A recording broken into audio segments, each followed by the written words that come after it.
दर्शकों नमस्कार, मैं डॉक्टर गौरव गुप्ता आपका स्वागत कर रहा हूँ रेजिडेंस एडवेंचर लिमिटेड के माध्यम से। आज हम बैठे हैं निधि श्रीवास्तव मैम के साथ में। मैम पिछले 18 साल से भी ज़्यादा से कोचिंग इंडस्ट्री से जुड़ी रही हैं और आज हम उन सारे सवालों के जवाब मैम से जानेंगे जो जुड़े हुए हैं अनुप्रति योजना से, जो कि निःशुल्क कोचिंग योजना है नीट और आईआईटी की तैयारी करने वाले राजस्थान के स्टूडेंट्स के लिए। तो मैम स्वागत करता हूँ आपका। और आज हम बहुत इंटरैक्टिव तरीके से स्टूडेंट के सवालों के जवाब आपसे चाहेंगे कि क्या ये योजना है और कैसे काम करती है। तो मैम मेरा सबसे पहला सवाल ये है कि क्या रेजोनेंस भी इस योजना का एक हिस्सा है? बिल्कुल सर, रेजोनेंस इस योजना का डे 1 से हिस्सा है। जब से मुख्यमंत्री ने ये योजना स्टार्ट करी है तब से रेजोनेंस इस योजना से जुड़ा हुआ है और इस योजना के माध्यम से बहुत सारे बच्चे नीट और मेडिकल का लाभ प्राप्त कर चुके हैं रेजोनेंस के थ्रू। मैम ये योजना में किस तरीके से सरकार स्टूडेंट की हेल्प करती है? ये योजना का जो मेन उद्देश्य है सर, वो मेन उद्देश्य ही ये है कि बहुत सारे बच्चे आर्थिक रूप से समर्थ ना होने की वजह से कोचिंग का लाभ नहीं प्राप्त कर सकते हैं और वो उस जगह नहीं पहुंच पाते हैं जहां वो आराम से आसानी से जा सकते हैं, है ना। चाहे वो आईआईटी कॉलेजेस हो, चाहे वो मेडिकल के लिए हो। तो इसमें यह है कि सरकार जैसे निशुल्क कोचिंग योजना है ना, नाम से ही हम देख सकते हैं। तो ये पहली बात, तो इसमें बच्चों को कोचिंग के लिए कोई फीस देने की ज़रूरत नहीं है। दूसरी बात, जो सबसे इम्पॉर्टेंट फैक्टर है कि बच्चे को रहने और खाने के लिए एक पर्टिकुलर खर्चा आता है, तो वो खर्चा सरकार उनके अकाउंट में देती है। 1 साल के लिए सरकार 40,000 रुपये बच्चे के अकाउंट में प्रोवाइड करती है ताकि बच्चा आराम से कोचिंग कर सके। चलिए ये बहुत बड़ा रिलीफ है स्टूडेंट्स के लिए, क्योंकि सबसे बड़ा सवाल होता है कि कोचिंग हमें निःशुल्क मिल जाएगी बट हम फिर भी रहना खाना अफोर्ड नहीं कर पाएंगे तो हम क्या करें। तो यहाँ आप समझ सकते हैं कि सरकार आपको पढ़ने के साथ साथ रहने खाने की फैसिलिटी दे रही है, तो अब आपको उसके लिए भी चिंता करने की जरूरत नहीं है। मैम हम ये जानना चाहेंगे कि ये योजना कितने ड्यूरेशन के लिए वैलिड है, कितने साल तक स्टूडेंट को उसका लाभ मिलता है? हर बच्चा, जैसे कि मैंने आपको बताया कि 10th के बाद बच्चा इस योजना का लाभ प्राप्त कर सकता है। ठीक है, 10th का परसेंटेज, 10th पास होना जरूरी है। तो जैसे ही बच्चा 11th में आता है तो 11th 12th में, अगर बच्चा 12th में है तो 12th और 13th, जैसे 12th के बाद वाली जो क्लास है 13th या रिपीटर हम उसको बोल सकते हैं, या फिर अगर 12th पास आउट हो गया है तो 13th और 14th। तो मतलब इसके लिए हाँ, हर 2 साल बच्चा 2 कंटिन्यूशन साल में के मतलब। लिए कर सकता है। जी। कंटिन्यूशन में तो उसको लाभ प्राप्त हो गई, पर अगर जैसे बच्चे का 12th में ही किसी कॉलेज में सिलेक्शन हो जी। जाता है तो फिर वो डिसकंटिन्यू कर दे, वो 1 साल के लिए कंटिन्यू कर सकता है। मतलब 1 ओके। साल उसको सरकार सारी फैसिलिटीज प्रोवाइड करेगी। अगर बच्चे को लगता है कि नहीं मेरे को रिपीट करना है तो वो आराम से रिपीट कर सकता है। मतलब मैक्सिमम 2 साल और अप टू 2 साल, अगर 1 साल में भी हो गया तो वो डिसकंटिन्यू कर सकता है।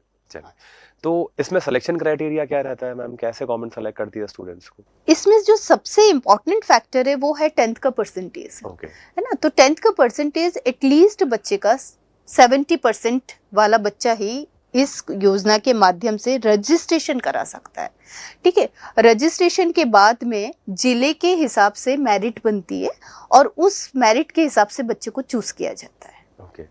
तो परसेंटेज के अलावा और क्या-क्या ऐसे क्राइटेरियाज हैं जो स्टूडेंट पूरा करे तो इस बिल्कुल, योजना में अप्लाई कर जैसे सकते कि हैं? सबसे इम्पोर्टेंट तो 10th का परसेंटेज मैंने आपको बता ही दिया है कि बोर्ड में, चाहे वो सीबीएसई बोर्ड हो या राजस्थान बोर्ड हो, ठीक है, दोनों बोर्ड में कम से कम बच्चे का 70% अंक होना चाहिए। इसके साथ में ये मीडियम में भी इसमें कोई दिक्कत नहीं है, हिंदी और इंग्लिश बोथ मीडियम के बच्चे इसमें अपेयर हो सकते हैं। दूसरी बात कि बच्चे का जैसे निःशुल्क कोचिंग योजना का मेन उद्देश्य ये है कि एक सेलेक्टेड क्राइटेरिया को फोकस करना, है ना। जो भी बच्चे आर्थिक रूप से समर्थ नहीं है, तो जिन भी बच्चों के पेरेंट्स की वार्षिक आय 8 लाख के अंदर अंदर है, वो बच्चा इसमें अपियर हो सकता है, वो इस योजना का लाभ ले सकता है। किसी पर्टिकुलर कास्ट के लिए या किसी पर्टिकुलर कैटेगरी के लिए क्या जी ये नहीं योजना है? नहीं नहीं, ये योजना का सबसे इम्पोर्टेंट और सबसे खूबसूरत चीज यही है कि ये योजना ओपन फॉर ऑल, सबके लिए है। ओके। इसमें एससी वाले बच्चे भी आ सकते हैं, एसटी वाले बच्चे भी आ सकते हैं, ओबीसी भी है और इवन जनरल वाले बच्चे भी, जो भी ईडब्ल्यूएस वाली कैटेगरी में, क्योंकि फाइनेंशियली क्राइटेरिया तो सबसे इम्पोर्टेंट है ही, तो ईडब्ल्यूएस वाले बच्चे भी इस योजना का लाभ ले सकते हैं। तो मैम गवर्नमेंट वेरीफाई कैसे करती है कि ये स्टूडेंट इसमें आता है, कोई जी, जैसे इसके कैटेगरी लिए के लिए? जो कुछ प्रमाण पत्र आपको at the time of registration चाहिए होते हैं, ओके। उन प्रमाण पत्र में जैसे सबसे इम्पोर्टेंट है आय प्रमाण पत्र होना चाहिए। राजस्थान के बच्चों के लिए तो मूल निवास प्रमाण पत्र होना चाहिए उनका। तीसरा जाति प्रमाण पत्र होना चाहिए। ये तीनों प्रमाण पत्र के साथ साथ में जन आधार की आईडी बनी हुई होनी चाहिए। जो भी बच्चा अपीयर हो रहा है उसकी एक जन आधार आईडी होनी चाहिए। उसके बाद में फिर वो इस योजना के लिए रजिस्ट्रेशन करवा सकता है। चलिए मैम, तो ये सारे डॉक्यूमेंट्स हो गए कि इनके थ्रू हम अगर लेके जाएंगे तो करवा सकते हैं। बिल्कुल तो बिल्कुल। सवाल ये अब आता है कि हम रजिस्ट्रेशन करवाएंगे कैसे? स्टूडेंट पूछता है कि हम कहाँ जाएंगे रजिस्ट्रेशन जी हमारा हो जी, जाए। देखिए रजिस्ट्रेशन के लिए ऐसा है कि एक पर्टिकुलर टाइम होता है। जब जैसे इस साल के लिए अभी तक गवर्नमेंट ने ओपन नहीं किया है ना, प्रेस विज्ञप्ति वो जारी करेंगे कि कौन सी डेट से रजिस्ट्रेशन ओपन हो रहा है। तो जैसे ही रजिस्ट्रेशन की डेट सरकार जारी करती है उसका कम से कम 20 से 25 दिन तक वो रजिस्ट्रेशन ओपन रहता है। रजिस्ट्रेशन किस तरीके से किया जा सकता है ये मैं आपको बताती हूँ कि इसमें सरकार समाज कल्याण विभाग की वेबसाइट है, उसके तहत एसएसओ आईडी के थ्रू रजिस्ट्रेशन होता है। तो एसएसओ आईडी के थ्रू जैसे ही वो डेट अनाउंस होती है एसएसओ आईडी के थ्रू बच्चा रजिस्ट्रेशन करा सकता है। सबसे इम्पॉर्टेंट बात ये है कि कई बार रजिस्ट्रेशन कराते वक्त बच्चा कई बार सिली मिस्टेक्स कर देता है ना। तो अगर जरा से भी मिस्टेक हो जाती है तो फिर वो रिजेक्ट वाले उसमें चला जाता है ना, तो उसके सिलेक्शन के चांसेस कम हो जाते हैं। तो हमने रेजोनेंस ने एक और फैसिलिटीज प्रोवाइड करी है और हम डे वन से ही करते आ रहे हैं कि बच्चों के लिए हमने यहाँ पे पूरी एक टीम बना रखी है। वो टीम पूरी अपनी निगरानी में बच्चों का रजिस्ट्रेशन करवाती है ताकि बच्चों के साथ कहीं पे भी कोई भी किसी भी तरह की मिस्टेक होने के चांसेस नहीं हो और बच्चे का सिलेक्शन होने के चांसेस बढ़ जाए। चलिए मैम, इतनी अच्छी फैसिलिटीज अगर रेजिडेंस प्रोवाइड करवा रहा है स्टूडेंट को तो ये बहुत ही आसान हो जाता है। जी और मैम थोड़ा सा आप ये बताएं कि कितने स्टूडेंट का इनटेक लगभग सरकार हर साल इस योजना के थ्रू लेती है? देखिए सरकार का जो क्राइटेरिया है वो थोड़ा बहुत कभी कभी वेरी करता है। जैसे अगर मैं इस साल की बात करूँ तो कम से कम 15,000 बच्चे ऑल ओवर राजस्थान से सरकार चूज करती है। जो भी बच्चे 70% से ज़्यादा अंक प्राप्त किए हैं 10th क्लास में, वो बच्चे आईआईटी और मेडिकल दोनों के लिए जो भी बच्चा चूज करना चाहे उसके लिए रजिस्ट्रेशन करवा सकता है। तो 15,000 बच्चों का जो सीट्स हैं वो एटलीस्ट 15,000 बच्चे हैं। मैम जैसे पिछले साल भी सुनने में आया था, हर साल जब से योजना शुरू हुई है ये हम्म, रहता है कि जितनी सीट गवर्नमेंट इसके लिए अलॉट करती है जी जी, वो सारी नहीं फिल हो पाती। बिल्कुल तो बिल्कुल। क्या उसका रीजन यही रहता है कि फॉर्म में गलतियां हो जाती हैं देखिए या? बहुत सारे रीजंस रहते हैं। फॉर्म में गलती होना भी बहुत कॉमन है कि है ना, बहुत सारे बच्चे कहीं पे भी फॉर्म फिल करवा देते हैं और वहाँ पे या उनके जो डॉक्यूमेंट होते हैं वो प्रॉपरली अपलोड नहीं होते। इस तरह की जो सिली मिस्टेक होती है at the time of registration, ये वाली गलती तो रहती है। इसके साथ साथ में अवेयरनेस, बच्चों को इस चीज़ की जानकारी ही नहीं होती है। तो अगर बच्चों को जानकारी ही नहीं है तो बच्चा वो टाइम पीरियड अगर निकल गया तो बच्चों को पता ही नहीं है कि उसको फॉर्म भरना है ना। तो ये जो सारी चीजें हैं इसीलिए हम आज बैठे हैं कि ताकि मैक्सिमम बच्चों तक ये वाली जानकारी पहुंच सके और जिन भी बच्चों के अभी तक डॉक्यूमेंट नहीं बने हुए हैं वो अपने डॉक्यूमेंट बना के रेडी रखें, क्योंकि बहुत जल्दी ये वाली योजना स्टार्ट होने वाली है। जैसे ही सरकार डेट स्टार्ट करती है, डेट रिलीज करेगी, उस डेट से कम 20 से 22 दिन तक वो योजना, 25 दिन तक मैक्सिमम वो योजना कंटिन्यू रहेगी, है ना। तो दर्शकों, जैसा आपको पता लगा कि आज की डेट में जब हम आपके लिए वीडियो शूट कर रहे हैं तो योजना अभी रजिस्ट्रेशन शुरू नहीं हुआ है। तो जो भी स्टूडेंट इसमें अप्लाई करना चाहते हैं उन्हें अपना आय प्रमाण पत्र, अगर आप किसी कैटेगरी में आते हैं तो जाति प्रमाण पत्र, राजस्थान का मूल निवासी प्रमाण पत्र और आपको अपनी 10th की परसेंटेज 70% का एक यानी कि उसकी मार्कशीट ये लेके आपको तैयार करके रखनी है। जब भी ये योजना का रजिस्ट्रेशन शुरू होता है आप अपने आप से कर सकते हैं। गलतियों को अवॉइड करने के लिए आप रेजोनेंस से जुड़े, आप रेजोनेंस में आके रेजोनेंस के थ्रू अपना अप्लाई ये कर सकते हैं, जिससे कि गलती की गुंजाइश मिनिमम हो जाए, ना के बराबर हो जाए, जिससे कि ज्यादा से ज्यादा स्टूडेंट्स इस योजना का लाभ उठा सके। तो एक रेजोनेंस की बहुत अच्छी पहल है कि निःशुल्क कोचिंग के साथ साथ हम इसमें अप्लाई करने की फैसिलिटी भी आपको प्रोवाइड करवा रहे हैं। तो मैम आखिरी में मैं बस आपसे ये जानना चाहूंगा कि जितनी अच्छी ये योजना है, जितना फैसिलिटी स्टूडेंट को मिल रही है, तो जब ये स्टूडेंट योजना के तहत रेजोनेंस से जुड़ जाता है तो रेजोनेंस क्या क्या सुविधाएं इन्हें प्रोवाइड करता है? देखिए जब ये बच्चा हमारे थ्रू जुड़ गया है ना, जैसे ही रेजोनेंस में इसने बच्चे ने एडमिशन ले लिया है तो हम इसको निशुल्क कोचिंग योजना, कोचिंग की तो हम कोई फीस लेते ही नहीं है, तो कोचिंग तो इसको रहेगी। कोचिंग के साथ साथ में हमारी जो और फैसिलिटीज़ हैं, जैसे डाउट क्लासेस हैं, तो बच्चे के लिए हम डाउट क्लासेस अरेंज करवाते हैं जो रहता है।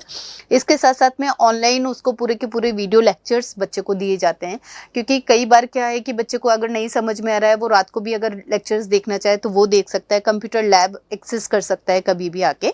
उसके पास में प्रैक्टिस टेस्ट दिए जाते हैं जो चाहे वो आईआईटी हो या मेडिकल हो, एक क्लास के लिए कम से कम 1200 से ज़्यादा टॉपिक वाइज टेस्ट उसके पास में फ्री ऑफ कॉस्ट अवेलेबल रहते हैं।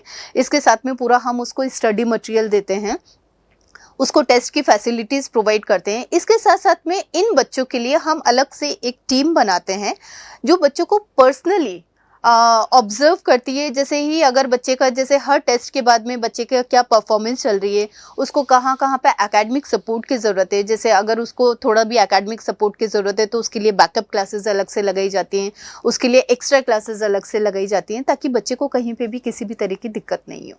मैम कुछ सावा स्टूडेंट्स कह रहते हैं कि कुछ इंस्टीट्यूट में कई बार ऐसा उनको लगता है या उन्हें फील होता है कि हम अनुप्रति से जाएंगे तो हमें शायद अलग से रखा जाएगा, हमें उतना इम्पोर्टेंस नहीं दी जाती है जितना नॉर्मल स्टूडेंट को दी जाती है, तो क्या ऐसा है? हम लोग अनुप्रति वाले बच्चों के लिए तो और एक्स्ट्रा उनको इम्पोर्टेंस देते हैं, क्योंकि डेफिनेटली वो बच्चा तो नॉर्मल से अच्छा ही है, तभी वो उस क्राइटेरिया में आके और ज्वाइन कर रहा है ना, मतलब वो मेरिट में आ रहा है तभी वो सेलेक्ट हो रहा है। तो डेफिनेटली कि वो एक नॉर्मल बच्चे से तो काफ़ी अच्छा बच्चा है, तो पढ़ाई में तो वो बहुत अच्छा ही है, तो पढ़ाई में अच्छा है। और उसके अलावा उसको हम एक कॉमन जो क्लास होती है हम उसी में उसको पढ़ाते हैं, यहाँ पे किसी भी तरह का कोई भी डिफ्रेंशिएट नहीं किया जाता है रेजोनेंस में। चलिए मैम, ये बहुत अच्छी बात आपने बताई और स्टूडेंट्स को भी मैं कहना चाहूँगा कि जो भी स्टूडेंट इस योजना का लाभ उठाना चाहते हैं या अपने सपनों को पूरा करना चाहते हैं, डॉक्टर बनने का सपना उन्होंने देखा है वो पूरा करना चाहते हैं, तो जब भी इस योजना का रजिस्ट्रेशन शुरू होगा आप रजिस्ट्रेशन करें, आप रेजोनेंस में क्वेरी करें और आप अपना फॉर्म फिल करें सक्सेसफुली फॉर्म सबमिशन के बाद में, और आप free of cost coaching, free of cost living और सारी अपनी फैसिलिटीज़ जो आपको चाहिए वो आप लेके और अपने सपने को पूरा करें। रेजोनेंस हमेशा आपके साथ खड़ा था, खड़ा है और आगे भी खड़ा रहेगा। तो ma'am thank you for this information and this support. I hope सभी स्टूडेंट्स को इसका बहुत बेनिफिट पहुंचेगा, इस जानकारी का बहुत बेनिफिट पहुंचेगा और आगे भी हम ऐसी जानकारी स्टूडेंट तक पहुंचाते रहेंगे। डेफिनेटली। और इसके लिए एक और चीज़ मैं बोलना चाहूँगी कि जैसे कि आपने अभी हम लोगों ने सारी चीज़ें बच्चों को बताई दी हैं, पर अगर बच्चा जैसे रेजोनेंस के साथ में जुड़ना चाहता है तो रेजोनेंस की वेबसाइट पे जाके भी, वो जैसे ही आप रेजोनेंस डालेंगे वेबसाइट पे जाएंगे तो भी अनुप्रति की सारी डिटेल्स वेबसाइट पे हमने ऑलरेडी बच्चों के लिए लगा रखी है। और बच्चा चाहे तो वेबसाइट के थ्रू क्लिक करके भी अपनी सारी डिटेल वहाँ सबमिट करके सबमिट कर सकता है, ताकि फिर हमारी जो फॉलोअप टीम है वो उससे डिस्कस कर लेगी। उसको कहीं पे भी किसी तरह की अगर कोई दिक्कत आती है तो हमारी टीम भी उससे बात कर सकती तो है। स्टूडेंट्स, अगर आप इसके बारे में और जानना चाहते हैं तो जस्ट आपको रेजोनेंस में इंक्वायरी क्रिएट करनी है, अपना नंबर देना है, हमारी टीम आपको खुद से कॉल करेगी और आपको पूरा गाइड करेंगी कि क्या ये योजना है, कैसे आप इसका लाभ उठा सकते हैं। तो thank you so much ma'am for this session. I hope this session will be very helpful for you and दर्शकों, सुनने के लिए बहुत बहुत धन्यवाद और इस योजना का आप लाभ जरूर उठाइएगा। धन्यवाद।